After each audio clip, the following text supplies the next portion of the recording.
destaque no Panorama CBN. Caminho aberto para a delação de Daniel Vorcaro, do Banco Master. Distribuidoras são notificadas para explicar aumento no preço dos combustíveis. Patente do Ozempic cai. Anvisa recebeu 17 pedidos para produzir remédios com substância. Receita Federal libera download de programa para declaração do imposto de renda. Irã expande ataques contra instalações de petróleo e gás em todo o Golfo Pérsico. Panorama CBN. Oi, tudo bem? Eu sou Bianca Santos e esse é o Panorama CBN da manhã de sexta-feira, 20 de março de 2026. Eu te conto em menos de meia hora o que de mais importante acontece no Brasil e no mundo. Vamos juntos! Começo contando que o presidente Lula disse que o escândalo envolvendo o Banco Master representa, nas palavras dele, o ovo da serpente do governo do ex-presidente Jair Bolsonaro e da gestão de Roberto Campos Neto na presidência do Banco Central. Lula falou, entre aspas, esse banco nasceu em 2019. No começo do ano, o ex-presidente do Banco Central, Ilan Goldfein, negou reconhecimento do Banco Master. Quem reconheceu em setembro de 2019 foi Roberto Campos, e todas as falcatruas foram feitas por ele. Nós temos que ir a fundo. Fecha aspas. A fala ocorreu em um evento em São Paulo. Nos bastidores, há um clima de delação do fim do mundo em Brasília. Vorcaro deu início ao processo de colaboração premiada e pode puxar o PT e o governo Lula para o escândalo. Integrantes do governo temem que o banqueiro use a eventual delação para envolver integrantes do executivo. O argumento é de que Vorcaro não tem nada a perder e, por isso, poderá provocar confusão. Ontem, Daniel Vorcaro foi transferido para a Superintendência da Polícia Federal em Brasília. O empresário passou a noite por lá, após ter assinado um termo de confidencialidade com a polícia e a Procuradoria-Geral da República. Ele foi transferido de helicóptero até a capital federal. A medida, solicitada pela Defesa e atendida pelo ministro André Mendonça, é vista por especialistas já como um avanço no processo da delação premiada. E a CBN ouviu alguns especialistas sobre isso. Por exemplo, o advogado em delações, Matheus Falivene. Ele explicou que um dos motivos para a transferência nesse caso é a apresentação de provas. A presença dele no prédio pode facilitar a negociação e a apresentação de provas por parte dele. Isso porque a gente tem que lembrar que a negociação de uma colaboração premiada ela é muito complexa e envolve os chamados anexos, que são as provas que o delator traz. E muitas vezes essas provas são trazidas por meio de depoimentos. O especialista em direito criminal, André Luzano, falou que a segurança nesses casos também é um fator importante. Ele fez uma comparação com o caso do Mensalão. Porque ele pode se sentir muito mais seguro na superintendência da Polícia Federal, sem contato com outras pessoas, outros presos que ele poderia entender que colocariam ele em risco. A transferência de pessoas para a realização de delações, né, a gente tem um certo histórico de transferências, né? Entre elas a gente pode apresentar, por exemplo, o Marcos Valério. Bom, a gente percebe então que as tratativas para a delação estão avançando e vamos continuar acompanhando esse processo.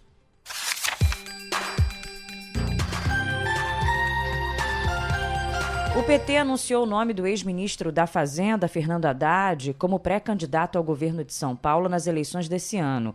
O anúncio foi feito no evento onde o Lula estava, no Sindicato dos Metalúrgicos do ABC, em São Bernardo do Campo, com a presença também de ministros e lideranças petistas. Haddad resistiu por meses em concorrer ao governo do estado nessas eleições, mas acabou convencido por Lula. A última pesquisa Datafolha mostra um favoritismo do pré-candidato à reeleição Tarcísio de Freitas. O ex-ministro aparece com 31% das intenções de voto, 13 pontos percentuais atrás de Tarcísio. No discurso, Haddad falou que existe derrota eleitoral em qualquer eleição, mas uma derrota política nunca. Ele rejeitou a tese de que esteja entrando na campanha contra a própria vontade.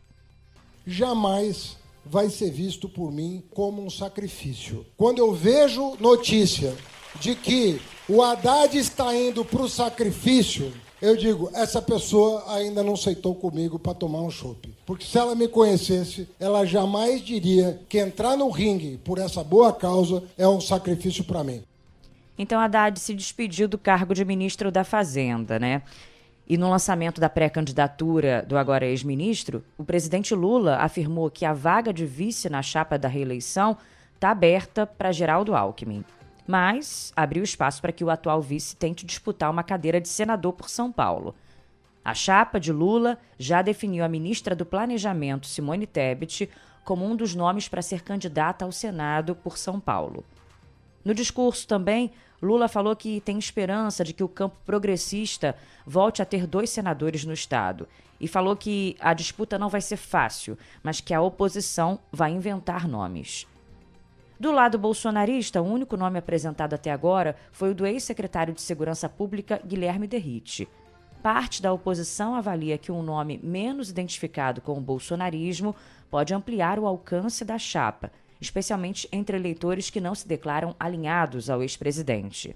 Por sua vez, no Rio de Janeiro, o senador e pré-candidato do PL à presidência, Flávio Bolsonaro, confirmou que o senador Sérgio Moro será o candidato dele para o governo do Paraná. Toda a articulação que envolve a ida de Moro para o PL foi firmada após o rompimento da legenda com o grupo político de Ratinho Júnior. A ruptura se deu, segundo Flávio, por ele ter sido informado de que Ratinho será o candidato do PSD à presidência. E em meio às agendas, as pré-campanhas de Lula e Flávio já começaram a intensificar a disputa política nas redes sociais, antecipando os embates previstos, né? A equipe do senador do PL postou um vídeo produzido por inteligência artificial em que associa o filho do presidente Lula, e ele também, ao escândalo do INSS. A publicação ressalta que o desvio na fraude passa dos 6 bilhões de reais e que Lula, Lulinha e o lobista conhecido como Careca do INSS estão conectados. Por sua vez, o PT já vem classificando Flávio Bolsonaro como uma ameaça democrática e um projeto autoritário e antipopular. Tem até um documento que foi liberado que oficializa a estratégia de ataques a Flávio Bolsonaro, citando que a vida dele, o histórico, é marcado por denúncias e investigações envolvendo esquemas de rachadinha, movimentações financeiras suspeitas, compra de imóveis com dinheiro vivo e enriquecimento incompatível com a vida pública. A eleição já começou. E sobre Jair Bolsonaro, o ministro Alexandre de Moraes, do STF, pediu à equipe médica que cuida dele informações atualizadas sobre o quadro de saúde. O despacho sigiloso, segundo a colunista Malu Gaspar, já foi respondido pelos profissionais do DF Star. O hospital encaminhou o prontuário e reforçou a gravidade do estado de Bolsonaro, reiterando o teor dos boletins divulgados nos últimos dias. Em mais um capítulo da ofensiva de aliados pela prisão domiciliar, o governador de São Paulo, Tarcísio de Freitas, visitou o gabinete de ministros do STF. As reuniões seguiram até a noite de ontem e incluíram encontros com os ministros Alexandre de Moraes, Luiz Fux, Gilmar Mendes, Cristiano Zanin e o presidente da Corte, Edson Fachin. Embora a pauta oficial tratasse de ações de interesse do Estado, o governador está tentando sensibilizar os ministros, especialmente Moraes, relator da execução penal, sobre o quadro de saúde de Bolsonaro. Nessa semana, Moraes já conversou com o filho dele, Flávio, e também sobre a possibilidade de rever o local da prisão. Além disso, um novo pedido de mudança no regime de pena foi protocolado com a assinatura de mais de 170 parlamentares de vários partidos, alegando fragilidade na saúde de Bolsonaro. Com a proporção do caso, cresce a possibilidade de Moraes levar o assunto ao plenário da primeira turma ou determinar a perícia da PF após a alta hospitalar do ex-presidente. Ontem, Flávio disse que o pai segue sem perspectiva de alta e reclamou da morosidade em conseguir uma decisão judicial que permita a prisão domiciliar. E eu espero de verdade que, em função inclusive da seriedade dessa última internação dele e a prova com base em laudos médicos de que a situação dele se agrava ficando onde ele está, isso tudo pode concorrer para uma decisão que o coloque pelo menos em casa, que é o mínimo que nós esperamos agora. Os advogados estão comparando a situação de Bolsonaro com a do ex-presidente Fernando Collor de Mello, transferido para a prisão domiciliar por questões de saúde.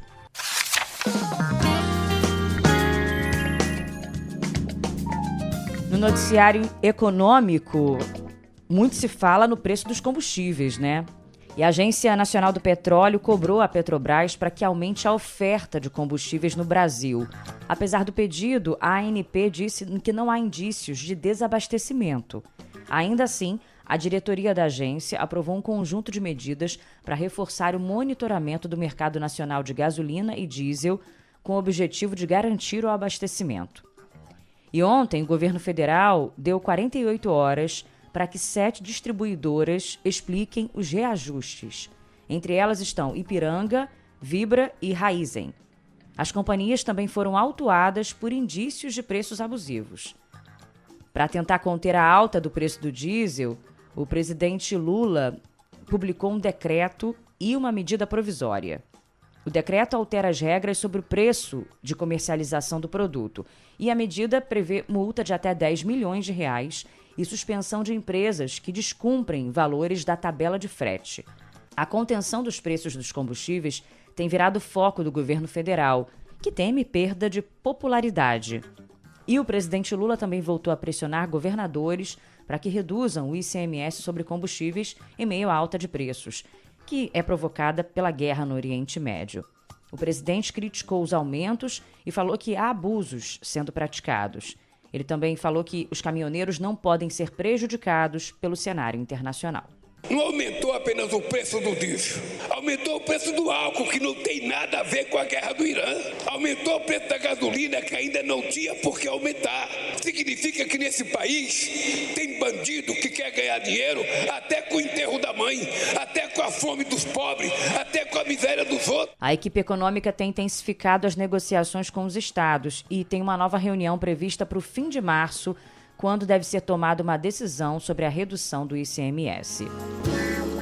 E seguindo por aqui, a Receita Federal antecipou a previsão e liberou o programa para preenchimento da declaração do Imposto de Renda Pessoa Física 2026, ano base 2025.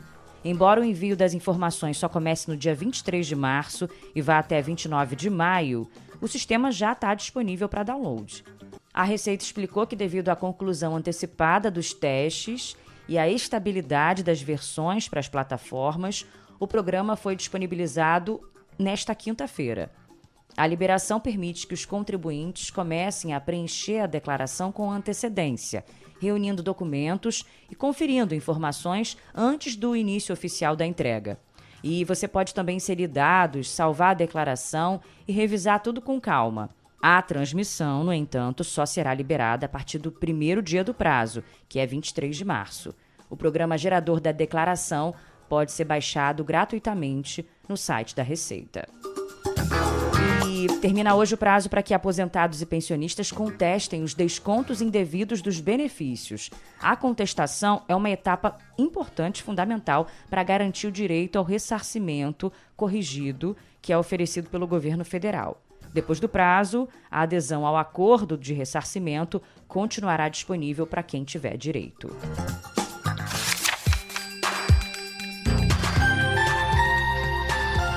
Acaba nesta sexta-feira no Brasil a patente da semaglutida, que é uma das drogas dentro das canetas emagrecedoras. E começa um tempo de esperança mais concreta para milhões de pessoas de que os preços diminuam. E com isso que mais gente tem acesso a remédios que promovem uma revolução no controle da obesidade. Bom, aqui no país, o fim da exclusividade da semaglutida pela indústria farmacêutica dinamarquesa Novo Nordisk, que é a fabricante do Ozempic e do Wegovy, permitirá que outras empresas desenvolvam remédios. A Anvisa recebeu 17 pedidos para a produção da semaglutida. 8 deles estão em análise. 9 outros aguardam o início da análise. A expectativa é de que haja 3 autorizações da Anvisa por semestre, mas ainda não tem nenhuma, não. O Ministério da Saúde tem a meta de estimular a produção nacional dessa nova classe de remédios para facilitar a queda dos preços e, assim, o acesso. Só que nenhum especialista, até agora, considera viável o amplo uso via SUS, nem qualquer outro sistema de saúde pública do mundo.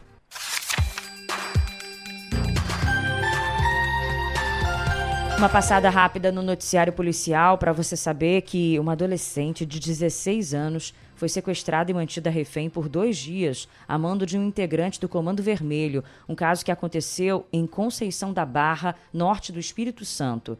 Ela foi levada até um cativeiro no distrito de Posto da Mata, cidade de Nova Viçosa, na Bahia.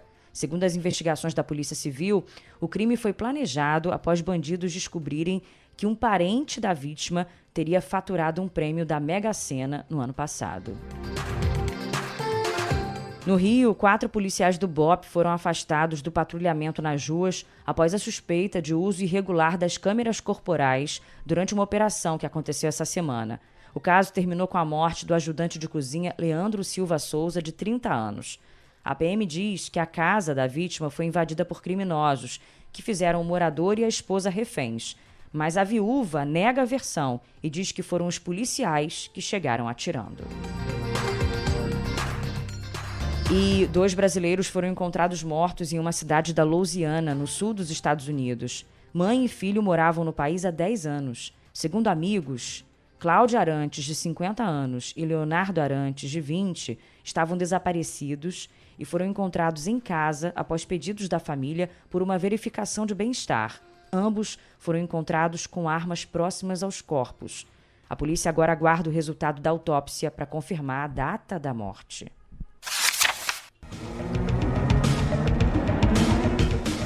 Seguimos com o noticiário internacional. O Irã expandiu os ataques contra instalações de petróleo e gás em todo o Golfo Pérsico. O governo de Teherã afirmou que o objetivo é atingir a infraestrutura de países que possuem ligação com os Estados Unidos e Israel. A ação ocorre em resposta ao bombardeio israelense contra o maior campo de produção de gás do mundo, que o Irã compartilha com o Catar. Diante da ofensiva, a Arábia Saudita afirmou que tem o direito de revidar as ações iranianas e não apenas de se defender. Segundo o ministro das Relações Exteriores saudita, o Irã não aceita diálogo e tenta pressionar vizinhos. O aumento da tensão no Oriente Médio provocou a alta nos preços do petróleo ainda mais. O barril do tipo Brent superou os $115 ontem, o maior valor em mais de uma semana. E sobre o ataque ao campo de gás iraniano, o presidente Donald Trump disse que pediu ao primeiro-ministro Benjamin Netanyahu que não realizasse a operação. Segundo a agência Reuters, no entanto, há informações de que o bombardeio foi coordenado com os Estados Unidos. Em pronunciamento, Netanyahu declarou que Israel agiu sozinho e confirmou o pedido de Trump para evitar novos ataques a estruturas de energia. O conflito já completa 3 semanas amanhã e o Pentágono vai pedir ao Congresso americano $200 bilhões para continuar na guerra, segundo o jornal The Washington Post. Enquanto isso, em reunião na Arábia Saudita, 12 países árabes e islâmicos condenaram as ações do Irã e exigiram o fim do apoio a milícias na região. Na Europa e no Japão, governos disseram que estão prontos para atuar na liberação do Estreito de Hormuz, via por onde passa 20% do petróleo mundial. E ainda ontem, Donald Trump causou mal-estar diplomático ao mencionar o ataque a Pearl Harbor durante encontro com a primeira-ministra do Japão. A fala ocorreu após ele ser questionado sobre a falta de aviso prévio aos aliados sobre as operações militares. Uma coisa que você não quer sinalizar muito, sabe? Quando nós entramos com muita força. E não contamos a ninguém sobre isso, porque a gente queria uma surpresa. E quem sabe melhor sobre surpresa do que o Japão? Por que vocês não contaram sobre Pearl Harbor? O episódio de Pearl Harbor, citado pelo presidente, ocorreu na Segunda Guerra Mundial e deixou 2.400 americanos mortos. O ataque foi uma ofensiva surpresa realizada pelo Japão contra a base naval americana que afundou navios de guerra e destruiu aviões.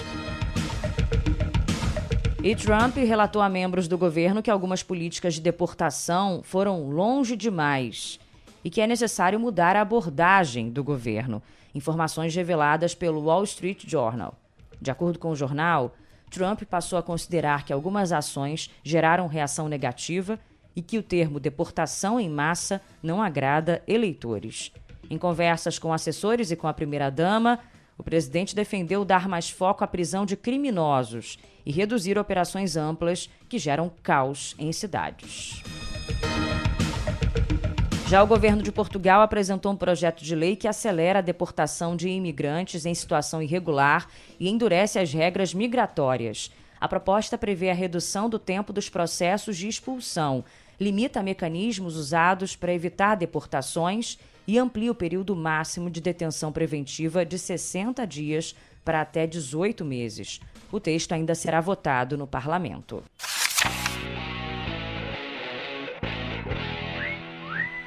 No futebol, pelo Campeonato Brasileiro, o Flamengo ganhou do Remo ontem por 3-0 no Maracanã. Em Santa Catarina, Corinthians e Chapecoense protagonizaram o primeiro 0-0 da temporada. Em Porto Alegre, o Grêmio venceu Vitória por 2-0. Na Libertadores, foram definidos os grupos da próxima fase. O atual campeão, o Flamengo, caiu no grupo do Estudiantes, rival que eliminou no ano passado. Também vai à altitude para enfrentar o Cusco. O Palmeiras vai encarar dois times que estavam no grupo de 2025, Cerro Porteño e Sporting Cristal. O Cruzeiro vai ter vida difícil e vai enfrentar o Boca Juniors, a Universidade Católica e o Barcelona de Guayaquil. De volta à Libertadores, o Corinthians terá o Peñarol como principal rival e o Fluminense vai à altitude de La Paz para enfrentar o Bolívar. Estreante, o Mirassol pegará o Lanús, que é o atual campeão da Sul-Americana.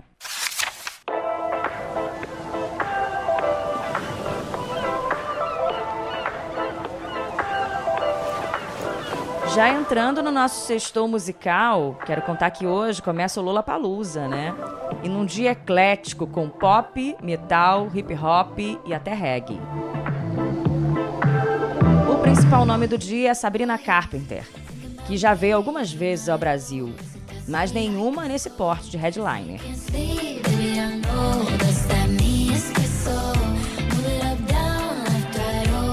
Ela volta ao país com o status de uma das maiores artistas pop da atualidade e traz uma estrutura completa e um repertório lotado de hits.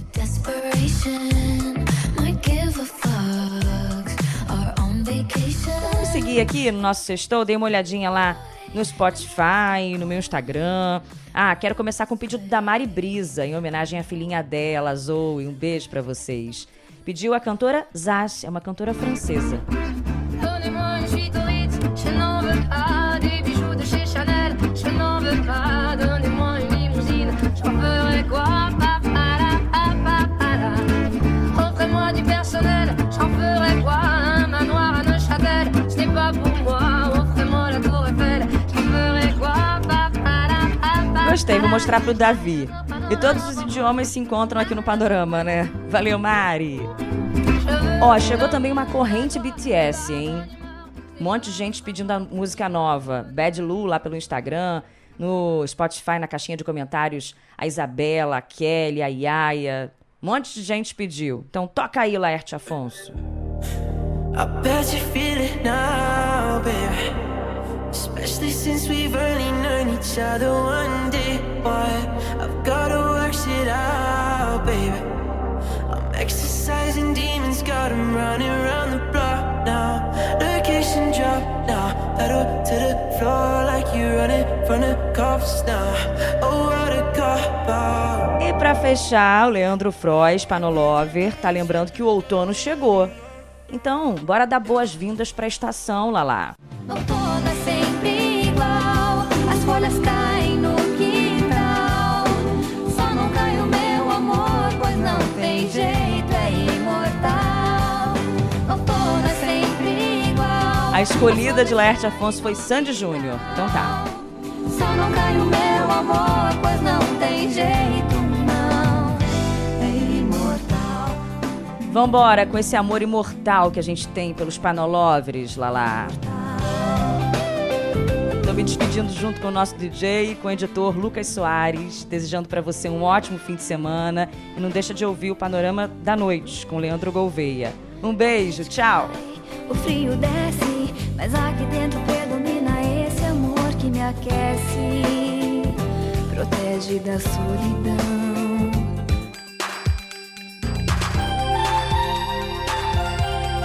Panorama CBN. As principais notícias do dia em menos de meia hora.